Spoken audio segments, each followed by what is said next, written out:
ಇಲ್ಲಿ ಪಾಲಿಟಿಕ್ಸ್ ಏನೇನು ಆಗಿದೆ ಅನ್ನೋದು ನಾವಿಲ್ಲಿ ಗಮನಿಸಬೇಕು. ಇಲ್ಲಿ ದೆಹಲಿಗೆ ಹೋಗಿರುವಂತಹ ನಾಯಕರುಗಳು ಯಾರ್ಯಾರನ್ನೆಲ್ಲ ಭೇಟಿಯಾಗಿದ್ದಾರೆ. ಸತೀಶ್ ಜಾರಕಿಹೊಳಿ ಅವರು ಮತ್ತು ಮಲ್ಲಿಕಾರ್ಜುನ ಖರ್ಗೆ ಅವರ ನಡುವಿನ ಭೇಟಿ, ಹಾಗೆಯೇ ಸತೀಶ್ ಹಾಗೂ ಸುರ್ಜೇವಾಲಾ ಅವರ ನಡುವಿನ ಭೇಟಿ.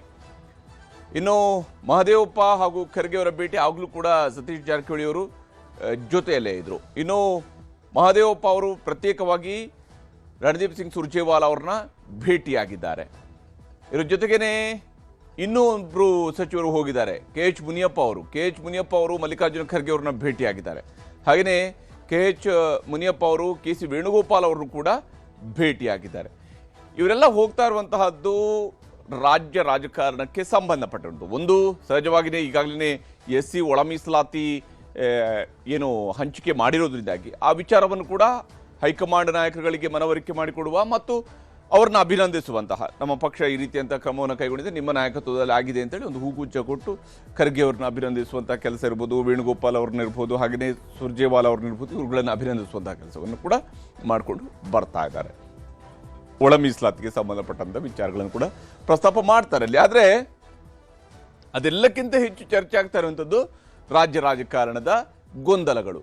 ಕರ್ನಾಟಕದ ಸರ್ಕಾರದಲ್ಲಿ ಇರುವಂತಹ ಗೊಂದಲಗಳು ಬಹುಶಃ ಬೇರೆ ಯಾವ ಸರ್ಕಾರದಲ್ಲೂ ಕೂಡ ಇರಲಾರದಷ್ಟು ಗೊಂದಲಗಳನ್ನು ಈ ಒಂದು ಸರ್ಕಾರ ಎದುರಿಸ್ತಾ ಇದೆ, ಅನುಭವಿಸ್ತಾ ಇದೆ, ಸೃಷ್ಟಿಸ್ತಾ ಇದೆ. ಮತ್ತೆ ಅದನ್ನು ಬಗೆಹರಿಸುವಂಥ ಉತ್ಸಾಹವನ್ನು ತೋರ್ತಾ ಇಲ್ಲ ಈ ಗೊಂದಲಗಳನ್ನು. ಇಲ್ಲಿ ನಾಯಕತ್ವದ ಗೊಂದಲಕ್ಕೆ ತೆರೆ ಎಳಿಬೇಕು ಅನ್ನುವಂಥದ್ದು ಎಲ್ಲರ ಒತ್ತಾಯ. ಆದರೆ ಆ ಗೊಂದಲ ಎಷ್ಟರ ಮಟ್ಟಿಗಿದೆ ಅಂತ ಹೇಳಿದರೆ, ನಾಯಕತ್ವ ಗೊಂದಲದ ಬಗ್ಗೆನೇ ಮಾತನಾಡುವಂತಹ ರೀತಿಯಲ್ಲಿ ಕಾಂಗ್ರೆಸ್ನ ಒಳಗಡೆ ನಾಯಕರುಗಳ ಪರಿಸ್ಥಿತಿ ನಿರ್ಮಾಣ ಆಗಿದೆ.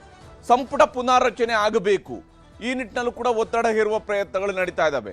ಮಂತ್ರಿಗಳು ಕೂಡ ಈ ವಿಚಾರದಲ್ಲಿ ತಮ್ಮ ಅಭಿಪ್ರಾಯಗಳನ್ನು ಹೇಳ್ತಾ ಇದ್ದಾರೆ. ಸಂಪುಟ ಪುನಾರಚನೆ ಆಗಬೇಕು. ಹಾಗೆ ಸಂಪುಟ ಪುನಾರಚನೆ ಆಗುವ ಸಂದರ್ಭದಲ್ಲಿ ಜಾತಿವಾರು ಉಪಮುಖ್ಯಮಂತ್ರಿಗಳನ್ನ ನೇಮಕ ಮಾಡಬೇಕು ಅನ್ನುವಂಥದ್ರ ಬಗ್ಗೆಯೂ ಕೂಡ ಬೇಡಿಕೆಗಳಿದ್ದಾವೆ. ಜಾತಿವಾರು ಉಪಮುಖ್ಯಮಂತ್ರಿಗಳು ಆಗಬೇಕು ಅನ್ನುವಂಥದ್ದು. ಹಾಗೆಯೇ KPCC ಅಧ್ಯಕ್ಷಗಿರಿ, ಯಾಕಂದ್ರೆ ಮುಖ್ಯಮಂತ್ರಿ ಸ್ಥಾನದ ಬಗ್ಗೆ ಇತ್ಯರ್ಥ ಆಯ್ತು ಅಂತ ಹೇಳಿ ಆದ್ರೆ ಆಗ KPCC ಅಧ್ಯಕ್ಷಗಿರಿಯು ಕೂಡ ಓಪನ್ ಆಗುತ್ತೆ. KPCC ಅಧ್ಯಕ್ಷಗಿರಿಯ ಬಗ್ಗೆ ನಿರ್ಧಾರಗಳು ಆಗಬೇಕು, ಅಥವಾ KPCC ಅಧ್ಯಕ್ಷಗಿರಿಯ ಬಗ್ಗೆ ನಿರ್ಧಾರ ಆಯ್ತು ಅಂತ ಹೇಳಿದ್ರೆ ಅದರ ಪರಿಣಾಮ ನೇರವಾಗಿ ಮುಖ್ಯಮಂತ್ರಿ ಕುರ್ಚಿಯ ಮೇಲೂ ಕೂಡ ಬಂದೇ ಬರುತ್ತೆ. ಇನ್ನು ಬೈ ಎಲೆಕ್ಷನ್ ಫ್ಯಾಕ್ಟರ್ ಬಗ್ಗೆಯೂ ಕೂಡ ಏನೇನು ಆಗಬಹುದು, ಹೇಗೆ ನಾವು ಕೆಲಸ ಮಾಡಿದ್ದೀವಿ, ಯಾವ ಸ್ವರೂಪದಲ್ಲಿ ನಮಗೆ ಜನರ ಮ್ಯಾಂಡೇಟ್ ಬರಬಹುದು, ಈ ನಿಟ್ಟಿನಲ್ಲಿನ ಚರ್ಚೆಗಳು ಕೂಡ ನಡೀತಾ ಇದ್ದಾವೆ. ಹೀಗೆ ಕಾಂಗ್ರೆಸ್ ನಾಯಕರ ನಡುವೆ ಸಾಕಷ್ಟು ರೀತಿಯಾದಂತಹ ಚರ್ಚೆಗಳು ನಡೀತಾ ಇದ್ದಾವೆ. ಹೈಕಮಾಂಡ್ ಮಟ್ಟದಲ್ಲಿ ಹೋಗಿ ಮಾತುಕತೆಯನ್ನು ನಡೆಸ್ತಾ ಇದ್ದಾರೆ. KH ಮುನಿಯಪ್ಪ ಅವರು ಮಾತನಾಡಿದ್ದಾರೆ. ಇವತ್ತು ಹೈಕಮಾಂಡ್ ನಾಯಕರುಗಳನ್ನ ಭೇಟಿಯಾದ ನಂತರ ಏನು ಹೇಳಿದ್ದಾರೆ ತೋರಿಸ್ತೀನಿ.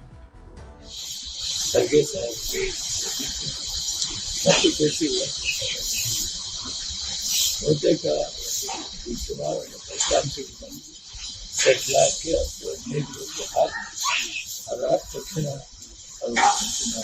ಅಲ್ಟಿಮೇಟ್ಲಿ ನಮ್ಮ ರಾಹುಲ್ ಗಾಂಧಿ ಕುರಿತು ಮಾತಾಡಿ ನಾನಂತೂ ಮನವಿ ಯಾವುದೇ ಕಾರಣಕ್ಕೆ ತಡ ಮಾಡಬಾರ್ದು, ಒಳ್ಳೆ ಕಾರ್ಯಕ್ರಮ ಕೊಟ್ಟು. ಇಲ್ಲಿ ಒಂದ್ ಕಡೆಯಲ್ಲಿ ದೆಹಲಿ ನಾಯಕರುಗಳನ್ನ ಭೇಟಿ ಆಗ್ತಿದ್ದಾರೆ, ಮಾತುಕತೆಯನ್ನು ನಡೆಸ್ತಾ ಇದ್ದಾರೆ, ಚರ್ಚೆಗಳು ಆಗ್ತಾ ಇದ್ದಾವೆ. ಹೊರಗಡೆ ಬಂದು ತಮ್ಮದೇ ಆದಂತಹ ಅಭಿಪ್ರಾಯಗಳನ್ನ ನಾಯಕರುಗಳಾದಂಥವರು ಹೇಳ್ತಾ ಇದ್ದಾರೆ. ಇಲ್ಲಿ ಮಲ್ಲಿಕಾರ್ಜುನ ಖರ್ಗೆ ಅವರ ಜೊತೆಗೆ ಸತೀಶ್ ಜಾರಕಿಹೊಳಿ ಅವರು ಸುಮಾರು 1 ಗಂಟೆಗಳ ಕಾಲ ಚರ್ಚೆಯನ್ನು ನಡೆಸಿದ್ದಾರೆ. ಸತೀಶ್ ಜಾರಕಿಹೊಳಿ ಹಾಗೂ ಡಾಕ್ಟರ್ SC ಮಹದೇವಪ್ಪ ಅವರು ಜೊತೆಯಾಗಿ ಹೋಗಿದ್ರು ನಿನ್ನೆ ಸಂಜೆ. ಮೊದಲಿಗೆ ಸತೀಶ್ ಜಾರಕಿಹೊಳಿ ಹೋಗಿದ್ರು, ಅನಂತರ ಅವರ ಜೊತೆಗೆ ಜಾಯಿನ್ ಆಗಿದ್ದಾರೆ ಡಾಕ್ಟರ್ SC ಮಹದೇವಪ್ಪ ಅವರು ಕೂಡ. ನಾಯಕತ್ವ ಬಿಕ್ಕಟ್ಟಿನಿಂದ ಪಕ್ಷದಲ್ಲಾಗಿರುವ ಬೆಳವಣಿಗೆಗಳ ಬಗ್ಗೆ ವಿವರಣೆಯನ್ನು ಕೊಡುವಂತಹ ಕೆಲಸವನ್ನ ಸತೀಶ್ ಅವರು ಕೂಡ ಮಾಡಿದ್ದಾರೆ. ಮಲ್ಲಿಕಾರ್ಜುನ ಖರ್ಗೆ ಅವರಿಗೆ ಗೊತ್ತಿಲ್ಲ ಅಂತ ಹೇಳಿ ಅಲ್ಲ, ಆದರೆ ನಾಯಕರುಗಳಾಗಿರುವಂಥವರು ಅಧ್ಯಕ್ಷರುಗಳನ್ನು ಭೇಟಿಯಾದಾಗ ಈ ರೀತಿಯಾಗಿ ತಮ್ಮ ತಿಳುವಳಿಕೆಯ ಪ್ರಕಾರವಾಗಿ ತಮಗೆ ಏನೇನೆಲ್ಲ ಮಾಹಿತಿಗಳಿದಾವಲ್ಲ ಅವುಗಳನ್ನು ಹಂಚಿಕೊಳ್ಳುವುದು ಸರ್ವೇ ಸಾಮಾನ್ಯ. ಸಾಂಪ್ರದಾಯಿಕ ಅಹಿಂದ ಮತಗಳು ವಿಮುಖವಾಗುವ ಲಕ್ಷಣಗಳು ಗೋಚರಿಸ್ತಾ ಇದ್ದಾವೆ ಅನ್ನುವಂತಹ ಅಂಶವನ್ನ ಸತೀಶ್ ಜಾರಕಿಹೊಳಿ ಅವರು ಕೂಡ ಹೇಳಿದ್ದಾರೆ ಅಂತ ಮಾಹಿತಿ ಇದೆ. ಸಾಂಪ್ರದಾಯಿಕ ಅಹಿಂದ ಮತಗಳು ವಿಮುಖವಾಗುವ ಸಾಧ್ಯತೆಗಳಿದ್ದಾವೆ. ಹೀಗೆ ಮುಂದುವರಿತು ಅಂತ ಹೇಳಿ ಆದರೆ 2028ರ ಚುನಾವಣೆ ಎದುರಿಸುವಂಥದ್ದು ಕಷ್ಟ ಆಗುತ್ತೆ. ಅಹಿಂದ ವರ್ಗಗಳು ಕನ್ಸಾಲಿಡೇಟ್ ಆಗಿದ್ರೆ ಮಾತ್ರ ಕಾಂಗ್ರೆಸ್ನ ಭವಿಷ್ಯ ಉಜ್ವಲವಾಗಿರುತ್ತೆ ಅನ್ನುವಂಥದ್ದು ರಾಜ್ಯ ಕಾಂಗ್ರೆಸ್ ನಾಯಕರ ಬಲವಾದಂತಹ ನಂಬಿಕೆ, ದೃಢವಾದಂತಹ ನಂಬಿಕೆ. ನಾಯಕತ್ವ ಬದಲಾವಣೆ ವಿಚಾರದಲ್ಲಿ ನೀವು ಮಧ್ಯಪ್ರವೇಶ ಮಾಡಬೇಕು. ನಾಯಕತ್ವ ಬದಲಾವಣೆ ಆಗತ್ತೆ, ಆಗಲ್ಲ, ಇದರ ಬಗ್ಗೆ ಸ್ಪಷ್ಟತೆ ಬೇಕು ಅಂತೇಳಿ. ಈಗ ನಾಯಕತ್ವ ಬದಲಾವಣೆನೇ ಮಾಡಬೇಡಿ ಅನ್ನುವಂತಹ ರೀತಿಯಲ್ಲಿ ಬಹುಶಃ ಕಾಂಗ್ರೆಸ್ನ ಯಾವ ನಾಯಕರು ಮಾತಾಡ್ತಾ ಇಲ್ಲ. ನಾಯಕತ್ವ ಬದಲಾವಣೆ ಆಯಿತು ಅಂತೇಳಿ ಆದರೂ ಅದು ಆದಷ್ಟು ಬೇಗ ಆಗಬೇಕು. ಏನೇ ಆಗೋದಿದ್ರು ಕೂಡ ಆ ಗೊಂದಲಗಳಿಗೆ ತೆರೆ ಬೀಳಬೇಕು. ನಾಯಕತ್ವ ಬದಲಾವಣೆ ಗೊಂದಲಕ್ಕೆ ತೆರೆ ಎಳೆಯಿರಿ. ಒಂದು ವೇಳೆ ಸಿದ್ದರಾಮಯ್ಯನವರನ್ನೇ ಮುಖ್ಯಮಂತ್ರಿಯಾಗಿ ಕಂಟಿನ್ಯೂ ಮಾಡೋದಿದ್ರೂ ಕೂಡ ಈ ನಾಯಕತ್ವ ಗೊಂದಲಕ್ಕೆ ತೆರೆ ಎಳೆದೇ ಹೋದರೆ ಕಾಂಗ್ರೆಸ್ನ ಭವಿಷ್ಯಕ್ಕೆ ದೊಡ್ಡ ಪೆಟ್ಟಾಗತ್ತೆ ಅನ್ನುವಂತಹ ನಿಟ್ಟಿನಲ್ಲಿ ಅವರು ಕೂಡ ಮಾತುಕತೆಯನ್ನು ನಡೆಸಿದ್ದಾರೆ. ಸಂಪುಟ ಪುನರಚನೆ ಮಾಡಿ ಹೊಸಬರಿಗೆ ಅವಕಾಶವನ್ನು ಕಲ್ಪಿಸಬೇಕು. ಯಾಕಂದರೆ ಬಹಳಷ್ಟು ಶಾಸಕರು ಕಾಯ್ತಾ ಇದ್ದಾರೆ ಮಂತ್ರಿಗಳಾಗಬೇಕು ಅಂತ ಹೇಳಿ. ಕೆಲವು ಸಚಿವರುಗಳು ಸಿಕ್ಕಿರುವಂತಹ ಅವಕಾಶವನ್ನು ಬಳಕೆ ಮಾಡಿಕೊಂಡು ಒಳ್ಳೆಯ ಕೆಲಸ ಮಾಡೋ ಬದಲಿಗೆ ಬಹಳ ಆರಾಮಾಗಿರುವಂಥವರು ಕೂಡ ಗೋಚರಿಸ್ತಿದ್ದಾರೆ. ಈ ಕಾರಣಕ್ಕಾಗಿ ಸಂಪುಟ ಪುನರಚನೆ ಮಾಡಿ ಹೊಸಬರಿಗೆ ಅವಕಾಶವನ್ನು ಕಲ್ಪಿಸಬೇಕು ಅನ್ನುವಂಥ ಒತ್ತಡ ಇರುವ ಪ್ರಯತ್ನ ನಡೆದಿದೆ. ಹಾಗೆಯೇ ಕರ್ನಾಟಕದವರಾಗಿ ಗೊಂದಲ ಈ ಮಟ್ಟಕ್ಕೆ ಬೆಳೆಯೋದಕ್ಕೆ ಬಿಡಬಾರ್ದಾಗಿತ್ತು. ತಾವೇ ಕರ್ನಾಟಕದ ಲೀಡರ್ ಆಗಿರುವಾಗ ಈ ರೀತಿಯಾಗಿ ಆದರೆ ಅದು AICC ಅಧ್ಯಕ್ಷರ ರಾಜ್ಯದಲ್ಲೇ ಈ ರೀತಿಯಂಥ ಗೊಂದಲಗಳಿದ್ದಾವೆ ಅನ್ನುವಂಥದ್ದು ಆಗುತ್ತೆ. ಹೀಗಾಗಿ ಈ ರೀತಿಯಾಗಿ ಬೆಳೆಯೋದಕ್ಕೆ ಬಿಡಬೇಡಿ. ಅಹಿಂದ ಸಮಾವೇಶ ಆಯೋಜನೆ ಮಾಡೋದಕ್ಕೆ ನಾವು ನಿರ್ಧರಿಸಿದ್ದೇವೆ. ಅಹಿಂದ ಸಂಘಟನೆಗಳೇನು ಶುರುವಾದವು, ಈ ಸಂಘಟನೆಯಾಗಿದ್ದು ಶುರುವಾಗಿ ಸುಮಾರು 25 ವರ್ಷಗಳ ಮೇಲಾಯಿತು. ಹೀಗಾಗಿ ಇದರದೊಂದು ಸಿಲ್ವರ್ ಜುಬ್ಲಿಯನ್ನು ಆಚರಿಸುವಂತಹ ನೆಪದಲ್ಲೂ ಕೂಡ ಅಹಿಂದ ಸಮಾವೇಶವನ್ನು ಮಾಡಬೇಕು ಅಂತೇಳಿ ನಾವು ನಿರ್ಧರಿಸಿದ್ದೇವೆ. ಅದನ್ನು ರಾಜಕೀಯದ ಹೊರತಾದ ವೇದಿಕೆಯಲ್ಲಿ, ಅಂದರೆ ಕಾಂಗ್ರೆಸ್ನ ವೇದಿಕೆಯ ಮೂಲಕವಾಗಿ ಅಲ್ಲ, ಅಹಿಂದ ವೇದಿಕೆಯ ಮೂಲಕವಾಗಿ ಮಾಡಬೇಕು ಅಂತೇಳಿ ಅಹಿಂದ ಸಮಾವೇಶಕ್ಕೆ ಪೂರಕವಾಗಿ 224 ಕ್ಷೇತ್ರಗಳ ಸರ್ವೆಯನ್ನು ಕೂಡ ಮಾಡಿಸಿದ್ದೀವಿ ಅಂತ. ಅಂದರೆ ಇದು ಸತೀಶ್ ಜಾರಕಿಹೊಳಿ ಅವರು ವೈಯಕ್ತಿಕ ನೆಲೆಯಲ್ಲಿ ಮಾಡಿಕೊಂಡಿರುವಂತಹ ಒಂದು ಸರ್ವೆ. 224 ಕ್ಷೇತ್ರಗಳಿಗೆ ಸಂಬಂಧಪಟ್ಟಂತೆ ಅದರ ಪ್ರಕಾರ ಸದ್ಯಕ್ಕೆ ಚುನಾವಣೆ ನಡೆದರೆ ಹಾಲಿ 40 ಮಂದಿ ಶಾಸಕರು ಸೋಲುವ ಸಾಧ್ಯತೆ ಇದೆ. 140 ಇರುವಂತಹ ಕಾಂಗ್ರೆಸ್ನ ನಂಬರ್ 100ಕ್ಕೆ ಕುಸಿಯುವಂತಹ ಸಾಧ್ಯತೆ ಇದೆ. ಆ ರೀತಿಯಂಥ ಒಂದು ವ್ಯತಿರಿಕ್ತ ಪರಿಣಾಮಗಳಿದ್ದಾವೆ. ಗೊಂದಲಗಳಿಂದಾಗಿ ಗ್ಯಾರಂಟಿಗಳ ಫಲ ಪಕ್ಷಕ್ಕೆ ಸಿಗ್ತಾ ಇಲ್ಲ. ಪಕ್ಷದಲ್ಲಿ ಎಷ್ಟು ಗೊಂದಲಗಳಾಗಿದ್ದಾವೆ ಅಂತೇಳಿ ಆದರೆ ಇದರ ಫಲ, ಈ ಗ್ಯಾರಂಟಿ ಯೋಜನೆಗಳ ಫಲವನ್ನು ತೆಗೆದುಕೊಳ್ಳೋದಕ್ಕೂ ಕೂಡ ಕಾಂಗ್ರೆಸ್ಗೆ ಸಾಧ್ಯ ಆಗದೆ ಹೋಗಬಹುದು ಅನ್ನುವ ಆತಂಕದ ವಿಚಾರವನ್ನು ಕೂಡ ಅವರು ಹೈಕಮಾಂಡ್ ನಾಯಕರಿಗೆ ಮನವರಿಕೆ ಮಾಡಿಕೊಡುವಂತಹ ಪ್ರಯತ್ನವನ್ನು ಮಾಡಿದ್ದಾರೆ. ಇದೇ ಸಂದರ್ಭದಲ್ಲೇ ಅವರು ಇನ್ನೂ ಒಂದು ದಾಳವನ್ನು ಉರುಳಿಸಿದ್ದಾರೆ. ಇದು ಬಹಳ ಮಹತ್ವದ್ದು ರಾಜ್ಯ ರಾಜಕಾರಣದ ದೃಷ್ಟಿಯಿಂದ. ಅವ್ರಿಗೆ ಮುಖ್ಯಮಂತ್ರಿ ಆಗಬೇಕು ಇಮಿಡಿಯೇಟ್ ಆಗಿ ಅನ್ನುವಂತಹ ಆಸೆಗಳು ಸತೀಶ್ ಜಾರಕಿಹೊಳಿ ಅವರಲ್ಲಿ ಇಲ್ಲ. ಈಗ ನಡೀತಾ ಇರುವಂತಹ ಸಿದ್ದರಾಮಯ್ಯ ವರ್ಸಸ್ DK ಈ ಒಂದು ಫೈಟ್ನ ನಡುವೆ ತಾನು ಮುಖ್ಯಮಂತ್ರಿ ಆಗಬೇಕು ಅಂತದಿಲ್ಲ. ಆದರೆ KPCC ಅಧ್ಯಕ್ಷ ಸ್ಥಾನದ ಬೇಡಿಕೆಯನ್ನು ಸತೀಶ್ ಅವರು ಇಟ್ಟಿದ್ದಾರೆ. DK ಅವರು ಒಂದು ವೇಳೆ ಮುಖ್ಯಮಂತ್ರಿ ಆದ್ರು ಅಂತ ಹೇಳಿ ಆದರೆ ಆಗ ಸತೀಶ್ ಜಾರಕಿಹೊಳಿ ಅವರು KPCC ಅಧ್ಯಕ್ಷರಾಗಬಹುದು. ಹೀಗಾಗಿ KPCC ಅಧ್ಯಕ್ಷ ಸ್ಥಾನವನ್ನು ನೀವು ನನಗೆ ಕೊಟ್ಟರೆ ಆ ಜವಾಬ್ದಾರಿಯನ್ನು ನಿಭಾಯಿಸೋದಕ್ಕೆ ನಾನು ಸಿದ್ಧನಿದ್ದೇನೆ ಅನ್ನುವಂತಹ ನಿಟ್ಟಿನಲ್ಲಿ ಅವರು ಮನವರಿಕೆ ಮಾಡಿಕೊಡ್ತಾ ಇದ್ದಾರೆ. KPCC ಅಧ್ಯಕ್ಷ ಪಟ್ಟ ಕೊಡುವುದಾದರೆ ನಾನು ಸಿದ್ಧ ಇದ್ದೇನೆ, KPCC ಅಧ್ಯಕ್ಷತೆಯನ್ನು ನಿಭಾಯಿಸೋದಕ್ಕೆ ನಾನು ರೆಡಿ ಇದ್ದೀನಿ ಅನ್ನುವಂಥದ್ದನ್ನು ಸತೀಶ್ ಜಾರಕಿಹೊಳಿ ಅವರು ಹೇಳಿದ್ದಾರೆ. ಮತ್ತು ಸಚಿವ ಸ್ಥಾನದ ಜೊತೆಗೆ KPCC ಅಧ್ಯಕ್ಷ ಸ್ಥಾನವನ್ನು ಕೊಡಬೇಕು ಅಂತ ಹೇಳಿ, ಅಂದರೆ ಸಚಿವ ಸ್ಥಾನವನ್ನು ಬಿಟ್ಟು ಅಲ್ಲ, ಆಲ್ರೆಡಿ 3 ವರ್ಷವನ್ನು ಕಂಪ್ಲೀಟ್ ಮಾಡಿರುವಂತಹ ಸರ್ಕಾರದಲ್ಲಿ ಉಪಮುಖ್ಯಮಂತ್ರಿ ಆಗಿದ್ದುಕೊಂಡು KPCC ಅಧ್ಯಕ್ಷರಾಗಿ ಕೆಲಸವನ್ನು ಶಿವಕುಮಾರ್ ಅವರು ಮಾಡಿದ್ದಾರೆ. ಹೀಗಾಗಿ ನಾನು ಕೂಡ ಮಂತ್ರಿ ಜೊತೆಗೆ KPCC ಅಧ್ಯಕ್ಷನಾಗಿ ಕೆಲಸ ಮಾಡಬಲ್ಲೆ. ಬದಲಾವಣೆ ಮಾಡೋದಾದರೆ ಅಹಿಂದ ನಾಯಕರ ಸ್ಥಾನಮಾನದ ಬಗ್ಗೆ ಸ್ಪಷ್ಟತೆಯನ್ನು ಕೊಡಬೇಕು. ಅಹಿಂದ ನಾಯಕರುಗಳಿಗೆ ಯಾವ್ಯಾವ ಸ್ಥಾನಮಾನ ಅನ್ನುವಂಥದ್ರ ಬಗ್ಗೆ ಸ್ಪಷ್ಟತೆ ಸಿಗಬೇಕು ಅನ್ನುವಂತಹ ನಿಟ್ಟಿನಲ್ಲಿ ಕೂಡ ಮಾತುಕತೆ ಆಗಿದೆ. ಅಹಿಂದ ವರ್ಗವನ್ನು ಬಿಟ್ಟು ನಿರ್ಣಯ ತೆಗೆದುಕೊಳ್ಳುವಂಥದ್ದು ಸಾಧ್ಯ ಇಲ್ಲ. ಯಾವುದೇ ನಿರ್ಣಯ ಕೈಗೊಳ್ಳದಿದ್ರು ಕೂಡ ಅಹಿಂದ ವರ್ಗಗಳನ್ನು ವಿಶ್ವಾಸಕ್ಕೆ ತೆಗೆದುಕೊಳ್ಬೇಕು. ಅದು ಒಂದು ಬಲವಾದಂತಹ ವೋಟ್ ಬ್ಯಾಂಕ್ ಆಗಿ ಕಾಂಗ್ರೆಸ್ನ ಜೊತೆಗೆ ನಿಲ್ತಾ ಇದೆ. ಹಿರಿಯ ನಾಯಕರ ಹುದ್ದೆ ಜವಾಬ್ದಾರಿಗಳ ಬಗ್ಗೆಯೂ ಕೂಡ ನಿರ್ಣಯಗಳು ಆಗಬೇಕು.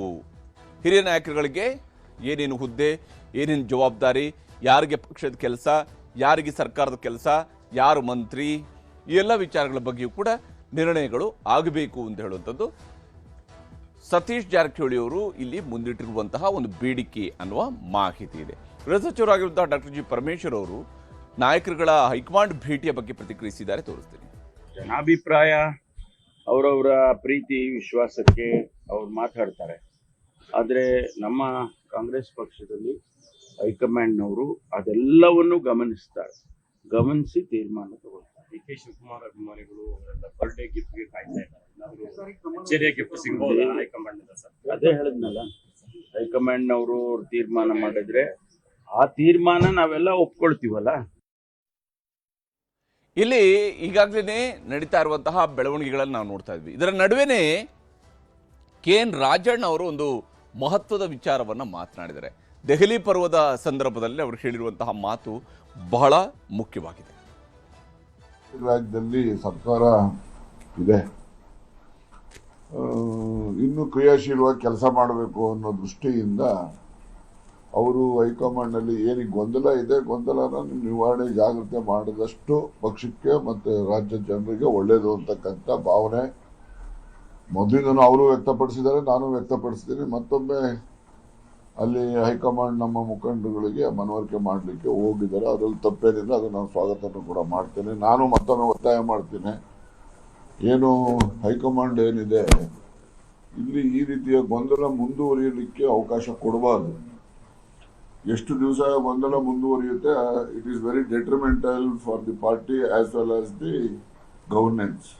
ಆಲ್ ಪಾಲಿಟಿಷಿಯನ್ಸ್ ಯಾರಿಗೇನು ಅಧಿಕಾರ ಅಂತಕ್ಕಂಥದ್ದು ಅದು ಶಾಶ್ವತವಾದಂಥದ್ದಲ್ಲ.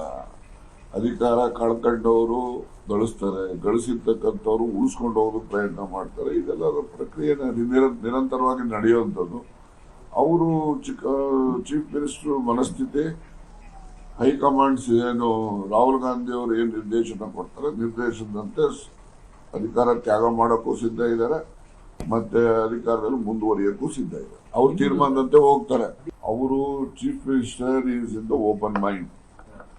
ಹೈಕಮಾಂಡ್ ರಾಹುಲ್ ಗಾಂಧಿ ಅವರು ಏನು ಸೂಚನೆ ಕೊಡ್ತಾರೆ, ಸೂಚನೆಯಂತೆ ನಾನು ನಡೀತೀನಿ, ಆ ಸೂಚನೆ ಪಾಲನೆ ಮಾಡ್ತೀನಿ. ಆ ಪಾಲನೆ ಮಾಡ್ತಕ್ಕಂಥ ಸಂದರ್ಭದಲ್ಲಿ ನಿಮ್ಮೆಲ್ಲರೂ ಸಹಕಾರ ಇರಬೇಕು ಅಂತಕ್ಕಂಥದ್ದು ಅವರ ಒಂದು ಅಭಿಮತ ಇದೆ. ಸೊ ಆ ದೃಷ್ಟಿಯಲ್ಲಿ ಆ ಚರ್ಚೆನೂ ಕೂಡ ಅಷ್ಟೇ. ಈಗ ಹೈಕಮಾಂಡ್ ಈಗ ರಾಹುಲ್ ಗಾಂಧಿ ಅವರು ಏನು ಹೇಳ್ತಾರೆ ಅದನ್ನ ಕೇಳ್ತೀನಿ ಅನ್ನೋದನ್ನ ಪದೇ ಪದೇ ರೀಟರೇಟ್ ಮಾಡಿದ್ದಾರೆ ಮುಖ್ಯಮಂತ್ರಿಗಳು ಕೂಡ. ಅವರು ಎಲ್ರಿಗೂ ಹೇಳಿದ್ದು ಏನು ತೀರ್ಮಾನ ಕೊಡ್ತಾರೆ ಆ ತೀರ್ಮಾನದಂತೆ ನಾವೆಲ್ಲ ನಡ್ಕೊಂಡು ಹೋಗೋಣಪ್ಪ ಅಂತಕ್ಕಂಥ ಸಲಹೆ ಅವರು ಕೂಡ ಮಾಡಿದ್ದಾರೆ. ಅದಕ್ಕೆ ಎಲ್ಲ ಸಚಿವರು ಕೂಡ ಒಪ್ಪಿದ್ದಾರೆ. ಸಿದ್ದರಾಮಯ್ಯ ನಂತರ ನಾವು ದಲಿತ ಮುಖ್ಯಮಂತ್ರಿ ಕ್ಲೈಮ್ ಮಾಡ್ತೀನಿ ಅಂತ ಬಹಿರಂಗವಾಗಿ ಹೇಳಿದ್ವಿ. ತಪ್ಪೇನಿದೆ, ನಾವು ಅದಕ್ಕೆ ಬದ್ಧ. ದಲಿತ ಮುಖ್ಯಮಂತ್ರಿ ಆಗಬೇಕು ಅಂತಕ್ಕಂಥದ್ದು ನಮ್ಮ ಬದ್ಧ ಇದೆ. ಪಕ್ಷದ ಸಾರಥ್ಯನು ಬದಲಾಗಬೇಕು ಅಂತ ಏನಾದ್ರು ಎಲ್ಲರೂ ಬದಲಾಗಬೇಕು. ಯಾವ ಮಂತ್ರಿಗಳು ಬದಲಾಗಬೇಕು ಅಂತ ಅಂದಾಗ ಪಕ್ಷದ ಸಾರಥ್ಯನು ಯಾಕೆ ಬದಲಾಗಬಾರ್ದು? ಅದೆಲ್ಲನೂ ಅಂತಿಮವಾಗಿ ಹೈಕಮಾಂಡ್ ನಿರ್ಣಯ ಮಾಡ್ತಾರೆ. ನೋಡ್ರಿ, ಮುಂದಿನ ಚುನಾವಣೆ ಏನಿದೆಯಲ್ಲ ಇನ್ನೂ 2 ವರ್ಷ ಇದ್ದಾವೆ. 2 ವರ್ಷದ ಚುನಾವಣೆ ಫಲಿತಾಂಶದ ಬಗ್ಗೆ ಈಗೇನೆ ನಾವು ಯಾವ್ದು ರೀತಿ ಆಗಬಹುದು ಅಂತಕ್ಕಂಥದ್ದು. ಯಾಕೆಂದ್ರೆ politics it is a fast changing instrument in the earth. ಈಗ 1 ನಿಮಿಷಕ್ಕೆ ಏನ್ ಬೇಕಾದ್ರೂ ಆಗ್ಬೋದು, ಗೊತ್ತಾಯ್ತಾ? ಅದರಿಂದ ರಾಜಕಾರಣದಲ್ಲಿ ಬಹಳಷ್ಟು ಸಮಯ ಇದೆ, ಇನ್ನು ನೀರು ಬಹಳಷ್ಟು ಹರಿಬೇಕಾದಂಥ ದೂರನೂ ಇದೆ. ಅದರಿಂದ ಆಗ ಏನೇನಾಗ್ತವೆ ಅಂತೇಳಿ ಈಗಲೇ ನಾವು ಪ್ರಿಡಿಕ್ಷನ್ ಮಾಡಲಿಕ್ಕೆ ಆಗೋದಿಲ್ಲ. ಕೈಯಿಂದ ವರ್ಗಗಳು ಏನೆಲ್ಲ ನಾವು ನಿರೀಕ್ಷೆ ಮಾಡಿದ್ದು ಈ ಸರ್ಕಾರದಲ್ಲಿ ಅದು ನಮಗೆ ಫಲಪ್ರದ ಆಗಿಲ್ಲ ಅಂತಕ್ಕಂಥದ್ದು ಹಿಂದ ವರ್ಗಗಳ ಭಾವನೆ ಇದೆ. 13-18 ಸಿದ್ದರಾಮಯ್ಯ, 23-28 ಸಿದ್ದರಾಮಯ್ಯ, ಅಥವಾ 23ರಿಂದ ಇಲ್ಲಿನವರೆಗೂ ಸಿದ್ದರಾಮಯ್ಯ, ಅಜಗಜಾಂತರ ವ್ಯತ್ಯಾಸ ಇದೆ. ಅದು ಜನ ಅದನ್ನ ಹೇಳ್ತಾರೆ ಅಷ್ಟೇ. ಹೀಗೆ ಸಿದ್ದರಾಮಯ್ಯನವರ ಇಂದಿನ ಸ್ಥಿತಿ, ಹಿಂದಿನ ಸ್ಥಿತಿ, ಮುಂದಿನ ಸ್ಥಿತಿ, ಆಗುವ ಸ್ಥಿತಿ, ಆಗಬಾರದ ಸ್ಥಿತಿ, ಎಲ್ಲದ ಸ್ಥಿತಿಗಳ ಬಗ್ಗೆಯೂ ಕೂಡ KN ರಾಜಣ್ಣ ಅವರು ಮಾತನಾಡಿದ್ದಾರೆ. ಬಹಳಷ್ಟು ವಿಷಯಗಳ ಬಗ್ಗೆ ಮಾತನಾಡಿದ್ದಾರೆ. ಸಿದ್ದರಾಮಯ್ಯನವರ ಸುತ್ತಲೂ ಏನು ನಡೀತಾ ಇದೆ ಅನ್ನೋದರ ಬಗ್ಗೆ. ಆದರೆ ಪುನರ್ರಚನೆಯ ಸರ್ಕಸ್, ರಾಜಣ್ಣ ಅವರು ಏನು ಹೇಳಲಿ, ಯಾರು ಯಾವುದೇ ಮಾತಾಡಲಿ, ಪುನರ್ರಚನೆಗೆ ಬೇಕಾದಂತಹ ಸರ್ಕಸ್ ಮಾತ್ರ ಕಾಂಗ್ರೆಸ್ಸಲ್ಲಿ ಜೋರಾಗಿ ನಡೀತಾ ಇದೆ. ದೊಡ್ಡವರ ಹಿಂದೆ ಚಿಕ್ಕವರು ಕೂಡ ದೆಹಲಿಗೆ ದೌಡಾಯಿಸ್ತಾ ಇದ್ದಾರೆ. ಒಂದು ಕಡೆ ಮಂತ್ರಿಗಳು ಹೋಗ್ತಾ ಇದ್ರೆ, ಮತ್ತೊಂದು ಕಡೆಯಿಂದ ಶಾಸಕರುಗಳು ಹೋಗ್ತಾ ಇದ್ದಾರೆ. ಹೀಗೆ ಪ್ರತಿಯೊಬ್ಬರು ಕೂಡ ತಮ್ಮ ತಮ್ಮ ಆಸೆಗಳನ್ನು ಮುಂದಿಟ್ಟುಕೊಂಡು ದೆಹಲಿ ವಿಮಾನಗಳನ್ನು ಹತ್ತುತ್ತಾ ಇದ್ದಾರೆ. ಪುನರ್ರಚನೆ ಪ್ರಸ್ತಾಪದ ಬೆನ್ನಲ್ಲೇ ಆಕಾಂಕ್ಷಿಗಳು ದೆಹಲಿಗೆ ದೌಡಾಯಿಸುವುದಕ್ಕೆ ಶುರು ಮಾಡಿದ್ದಾರೆ. ಅವರುಗಳಿಗೂ ಕೂಡ ಒಂದು ಆಸೆ, ಈ ಬಾರಿ ಸರ್ಕಾರ ಹೆಂಗೂ ನಮ್ದಿದೆ, ಈ ಬಾರಿಯ ಮಂತ್ರಿಗಳಾಗೋಣ ಅಂತ ಹೇಳಿ. ಮುಂದಿನ 2 ವರ್ಷ ಆದರೂ ಕೂಡ ಆಡಳಿತವನ್ನು ನಡೆಸೋಣ. ಮೇ 4ಕ್ಕೂ ಮುಂಚಿತವಾಗಿಯೇ ದೆಹಲಿಗೆ ಹೋಗಿ ಅಲ್ಲಿಯೇ ಲಾಬಿ ನಡೆಸೋದಕ್ಕೆ ಒಂದು ತಂಡ ರೆಡಿಯಾಗಿದ್ದರೆ, ಅಂದರೆ ಒಂದು ತಂಡ ಅಂದರೆ ಕೇವಲ ಒಂದೇ ತಂಡ ಅಲ್ಲ, ಇದು ಹಲವು ತಂಡಗಳಿದ್ದಾವೆ. ಅದರ ಮೊದಲ ಬ್ಯಾಚ್ನಲ್ಲಿ ಈ ರೀತಿಯಾಗಿ ಹೋಗೋದಕ್ಕೆ, ಮೇ 4ರ ಬಳಿಕವೂ ಕೂಡ ದೆಹಲಿಗೆ ಹೋಗೋದಕ್ಕೆ ಆಕಾಂಕ್ಷಿಗಳ ಮತ್ತೊಂದು ಟೀಮ್ ರೆಡಿ ಆಗ್ತಾ ಇದೆ.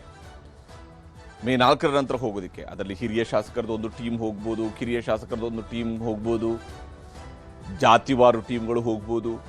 ಈಗಾಗಲೇ ಹೋಗಿರುವ ತಂಡ ನೋಡಿ, ಬಸವರಾಜ ರಾಯರೆಡ್ಡಿ, ರಿಜ್ವಾನ್ ಅರ್ಷದ್, ಹಂಪನಗೌಡ ಬಾದರ್ಲಿ, MLC ಸಲೀಂ ಅಹಮದ್ ಇವರೆಲ್ಲರೂ ಕೂಡ ದೆಹಲಿಗೆ ಹೋಗಿದ್ದಾರೆ. ನೇರವಾಗಿ ದೆಹಲಿಗೆ ಹೋದವರೆಲ್ಲರೂ ಕೂಡ ಮಂತ್ರಿಗಳಾಗೇ ಬಿಡ್ತಾರೆ ಅಂತ ಹೇಳಲ್ಲ, ಆದರೆ ಅಂಥದ್ದೊಂದು ಪ್ರಯತ್ನವನ್ನಂತೂ ಬಹಳ ಸೀರಿಯಸ್ ಆಗಿ ಮಾಡ್ತಾ ಇದ್ದಾರೆ. ಬೆಂಗಳೂರಿನಲ್ಲಿದ್ದು ಕೆಲವರಿಂದ ಸಂಪುಟ ಸೇರುವ ಸರ್ಕಸ್ ಕೂಡ ನಡೀತಾ ಇದೆ. ಇಲ್ಲೂ ಸಿದ್ದರಾಮಯ್ಯನವರ ಮನೆ, ಶಿವಕುಮಾರ್ ಅವರ ಮನೆ, ಹೀಗೆ ಅಲೆದಾಟಗಳು ನಡೀತಾ ಇದ್ದಾವೆ. ಜಾತಿ, ಸಮುದಾಯ, ವಲಯವಾರು ಮಾನದಂಡಗಳ ಪರಿಗಣನೆಗೂ ಕೂಡ ಒತ್ತಾಯ, ಒತ್ತಡ ಇವೆಲ್ಲವೂ ಕೂಡ ನಡೀತಾ ಇದ್ದಾವೆ. ಹಾಗೂ ಈ ಮೂಲಕ ತಮಗೆ ಅಧಿಕಾರ ಸಿಗಬಹುದು ಅನ್ನುವಂತಹ ನಿರೀಕ್ಷೆಯನ್ನ ಕಾಂಗ್ರೆಸ್ಸಿನ ಶಾಸಕರು ಇಟ್ಕೊಂಡಿದ್ದಾರೆ. ಈಗಾಗಲೇ ಸಚಿವ ಸ್ಥಾನದ ಆಕಾಂಕ್ಷಿಗಳು ಏನು ಹೇಳ್ತಿದ್ದಾರೆ ಅನ್ನೋದನ್ನು ತೋರಿಸ್ತೀನಿ. ಕಾಂಗ್ರೆಸ್ ಸರ್ಕಾರದಲ್ಲಿ ವಿಶೇಷವಾಗಿ ಎಲ್ಲ ಜಾತಿಯವರಿಗೆ, ಅಲ್ಪಸಂಖ್ಯಾತರಿಗೆ, ಹಿಂದುಳಿದವರಿಗೆ, ದಲಿತರಿಗೆ ಅವಕಾಶ ಕೊಡ್ತಕ್ಕಂಥದ್ದು ಹಿಂದಿನಿಂದಲೂ ಕೂಡ ಬಂದಿದೆ. ಆದರೆ ಈ ಬಾರಿ ನಮಗೆಲ್ಲ ವಿಶ್ವಾಸ ಇದೆ, ಯಾವುದೇ ಕಾರಣಕ್ಕೂ ಕೂಡ ಕ್ಯಾಬಿನೆಟ್ ಬದಲಾವಣೆ ಆಗ್ತಕ್ಕಂಥದ್ದು ಮುಂದಕ್ಕೆ ಹೋಗೋದಿಲ್ಲ, ಬದಲಾವಣೆ ಆಗ್ತದೆ. ನಂತರ ಮೇ 5ರ ನಂತರ 15ರ ಒಳಗಡೆ ಒಳ್ಳೆ ಸುಸೂಚಿತ ಕನ್ನಡ ರಾಜ್ಯ ಬರಬಹುದು ಅಂತ ನಾವಾದರೂ ಕೂಡ ಆಶಾಭಾವನೆಯಿಂದ ಇದ್ದೇವೆ. ಸಿದ್ದರಾಮಯ್ಯ ಸಾಹೇಬರು ಕುರುಬ ಸಮುದಾಯದಿಂದ ಮುಖ್ಯಮಂತ್ರಿಗಳಾಗಿಲ್ಲ, ಎಲ್ಲಾ ಸಮಾಜದವರ ಪ್ರೀತಿ ವಿಶ್ವಾಸದಿಂದ ಆಗಿದ್ದಾರೆ. ಅದಕ್ಕೆ ಸಮಾಜ ಕನ್ಸಿಡರ್ ಮಾಡಬೇಡ್ರಿ, ಈ ಭಾಗಕ್ಕೆ ಒಂದು ಕೊಡ್ರಿ ಅಂತ ಪ್ರಸ್ತಾಪ ಮಾಡಿದ್ದಾರೆ ಸರ್. ಮಾಡ್ಬೋದು, ಏನು ಕೇಳೋದ್ರಾಗ ತಪ್ಪೇನಿದೆ, ಕೇಳಿರ್ಬೋದು. ಸಚಿವ ಸಂಪುಟ ಪುನರ್ರಚನೆ ತಾವು ನಾನು ಸಚಿವ ಆಗ್ಬೇಕು ಅಂತಕ್ಕಂಥ ಅಪೇಕ್ಷೆನೆ ಬಿಟ್ಬಿಟ್ಟಿದ್ದೀನಿ. ನನಗೆ ಯಾಕೆ ಅದನ್ನು ಹೇಳ್ತೀನಿ.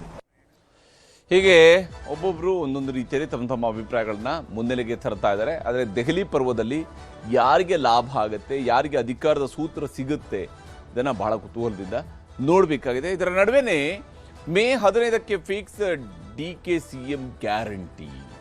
DK ಟೀಮ್ನಿಂದ ಮತ್ತೊಂದು ದಾಳ. ಇಕ್ಬಾಲ್ ಮಾತಿಗೆ DK ಏನಂತಾರೆ? ಇದುವೇ ಚಿತ್ರದುರ್ಗದ 2ನೇ ಸ್ಟೋರಿ, ಬರ್ತ್ಡೇ ಗಿಫ್ಟ್.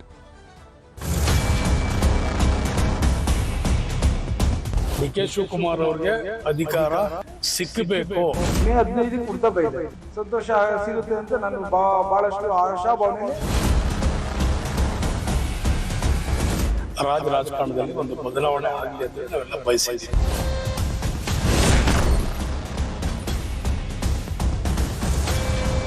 ಶಿವಕುಮಾರ್ ಅವ್ರಿಗೆ ಬರ್ತ್ಡೇ ಗಿಫ್ಟ್ ಸಿಗುತ್ತೆ ಅಂತ ಹೇಳಿ ಶಿವಕುಮಾರ್ ಅವರು ಕಾಯ್ತಾ ಇದ್ದಾರೋ ಗೊತ್ತಿಲ್ಲ. ಆದರೆ ಶಿವಕುಮಾರ್ ಅವರ ಸುತ್ತಲಿರುವಂತಹ ಶಾಸಕರಂತೂ ಈ ಬಾರಿ DK ಶಿವಕುಮಾರ್ ಅವರ ಬರ್ತ್ಡೇಗೆ ದೊಡ್ಡ ಗಿಫ್ಟ್, ಅವರ ಜೀವನದ ಅತಿ ದೊಡ್ಡ ಗಿಫ್ಟ್ ಸಿಗುತ್ತೆ ಹೈಕಮಾಂಡ್ ಕಡೆಯಿಂದ ಅನ್ನುವಂಥ ನಿರೀಕ್ಷೆ ಇಟ್ಕೊಂಡಿದ್ದಾರೆ. ಒಂದು ಕಡೆಯಲ್ಲಿ ಕಾದು ನೋಡುವ ತಂತ್ರ, ಮತ್ತೊಂದು ಕಡೆಯಲ್ಲಿ ಮೌನವಾಗಿಯೇ ಪ್ರತಿತಂತ್ರವನ್ನು ರೂಪಿಸುವಂತಹ ಕೆಲಸ ಕಾಂಗ್ರೆಸ್ನ ಒಳಗಡೆ ನಡೀತಾ ಇರುವಂಥದ್ದು.